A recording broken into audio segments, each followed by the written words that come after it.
Hey guys, Happy New Year. First Focus Friday of 2019 for you. I remember a conversation I had with a woman at my old church. I told her, sometimes I don't feel anything when I'm leading worship. Like, I'm so busy thinking about playing the right chords, remembering the lyrics, making sure the church is engaging, that I don't actually worship myself. And this woman was one of our piano players. And she said, Alex, I used to feel guilty about that too. But someone once reminded me that serving people is worship. Like, serving others is honoring to God, and worship simply means honoring God. So even if you don't feel anything when you're doing it, if you're doing it to honor God, then guess what? You're worshiping. She told me that, and that was such a freeing statement for me because I had always felt guilty, like, when I'm leading worship and I'm thinking about all these different things, I'm not worshiping myself. And she was like, no, you are worshiping. You're serving the church. You're helping the church worship. You're trying to honor the Lord in that. That's worship. Worship means honoring God. And I think all of us in all of our various roles, we can agree that in an ideal world, every time we did our task for the worship service, we would feel something. We would be emotionally engaged. Our hearts would be overflowing with gratitude. Whether you're a bass player or you're doing lighting or lyrics, wouldn't it be great if every time you did it, you were full of joy and love for the Lord? That's ideal, and that happens sometimes. Like for me, at our New Year's Eve service a week ago, my heart was overflowing with gratitude and love, and I was emotionally and spiritually engaged. And that was a wonderful time. But I will be honest with you, it doesn't happen for me every time.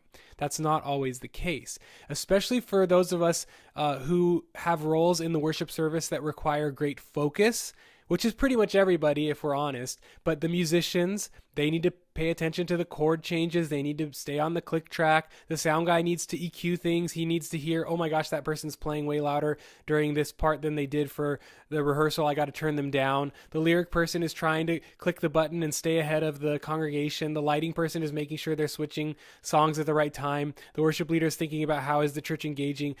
It's taking mental focus and energy.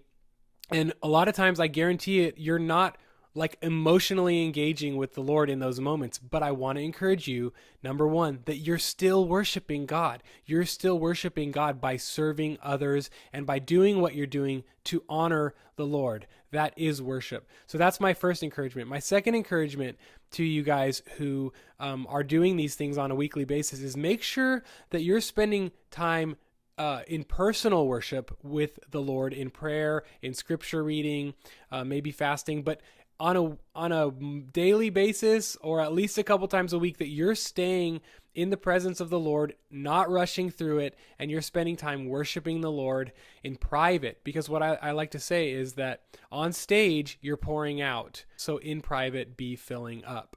And so that would be my second encouragement to you, is make sure you're worshiping the Lord in private, so that when you are on stage or when you are behind a console, you have something to give.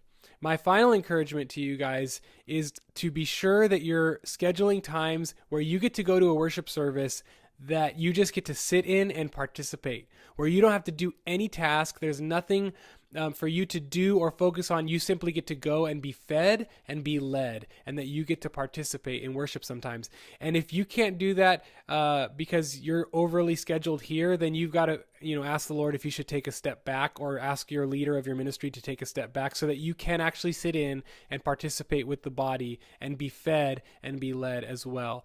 So those are my three encouragements for you guys. But I mainly want to just say, remember that when you serve, even if you're not emotionally and spiritually like overflowing in the moment, you're still worshiping. That act of service is an act of worship because you're doing it unto the Lord. So that's my thought for this Friday. Love you guys. Let's have an awesome 2019. Gonna be epic. Can't wait. Love you.